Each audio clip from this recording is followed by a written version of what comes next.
स्वागत है आपका आज के एपिसोड में। चलिए शुरुआत करते हैं पिछले अभ्यास प्रश्न से। कवच रेल प्रणाली का उपयोग किया जाता है। ए, ट्रेन दुर्घटनाओं को रोकने में, बी, इंजन के सही परिचालन में, सी, उपर्युक्त दोनों में, डी, इनमें से कोई नहीं। इस प्रश्न का सही उत्तर है विकल्प ए, ट्रेन दुर्घटनाओं को रोकने में। चलिए देखते हैं इसके विश्लेषण को। कवच एक स्वदेशी रूप से विकसित रेल सुरक्षा प्रणाली है। इसे रेलगाड़ियों की गति की निगरानी करके दुर्घटनाओं को रोकने के लिए डिजाइन किया गया है। कवच का उपयोग ट्रेन की गति के मॉनिटरिंग और कंट्रोल द्वारा दुर्घटनाएं रोकने में किया जाता है। अब शुरुआत करते हैं आज के एपिसोड की पहले प्रश्न से। राजस्थान में नया हड़प्पा स्थल कहाँ खोजा गया था? ए, रताडिया री ढेरी, बी, पीलीबंगा, सी, कालीबंगा, डी, धोलावीरा। इस प्रश्न का सही उत्तर है विकल्प ए, रताडिया री ढेरी। चलिए देखते हैं इसके विश्लेषण को। नया हड़प्पा स्थल राजस्थान के जैसलमेर जिले के रताडिया री ढेरी में खोजा गया था, जो था रेगिस्तान में इस तरह का पहला स्थल था। अतः विकल्प ए सही है। अगला प्रश्न है, उत्तर प्रदेश में बीज पार्कों की स्थापना के लिए किस मॉडल का उपयोग किया जा रहा है?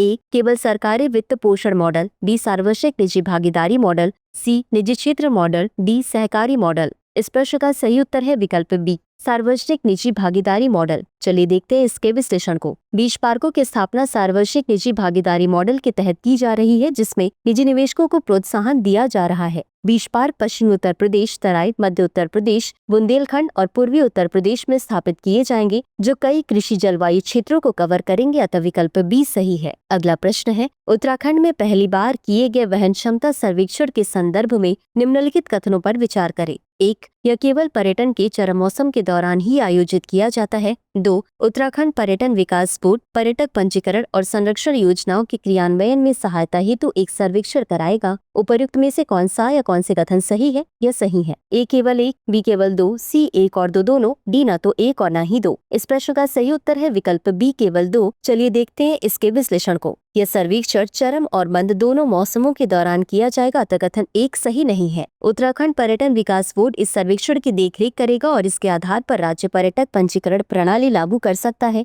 वहीं यह सर्वेक्षण संरक्षण, यातायात प्रबंधन एवं बुनियादी ढांचे के लिए एक स्थायी रोड मैप भी विकसित करेगा। अतः कथन 2 सही है। अगला प्रश्न है, निम्नलिखित कथनों पर विचार करें। 1, IMF हर साल 2 बार अप्रैल और अक्टूबर में वर्ल्ड इकोनॉमिक आउटलुक जारी करता है। 2, IMF की स्थापना 1944 में की गई थी। उपर्युक्त में से कौन सा या कौन से कथन सही है? यह सही है। ए केवल 1, बी केवल 2, सी 1 और 2 दोनों, डी ना तो 1 और ना ही 2। इस प्रश्न का सही उत्तर है विकल्प सी, 1 और 2 दोनों। चलिए देखते हैं इसके विश्लेषण को। अंतर्राष्ट्रीय मुद्रा कोष हर साल 2 बार अप्रैल और अक्टूबर में वर्ल्ड इकोनॉमिक आउटलुक जारी करता है। अतः कथन 1 सही है। IMF की स्थापना 1944 में की गई थी। अतः कथन 2 भी सही है। WEO IMF का मानक प्रकाशन है, क्योंकि यह वैश्विक अर्थव्यवस्था की व्यापक तस्वीर के साथ साथ अलग अलग देशों का विवरण भी प्रस्तुत करता है। इसी के साथ अंत में देख लेते हैं आज के अभ्यास प्रश्न को। निम्नलिखित में से कौन सा मोरेन शब्द का सबसे उपयुक्त वर्णन करता है? ए, शुष्क क्षेत्रों में पवन द्वारा बनाए गए रेत के टीलों का। बी,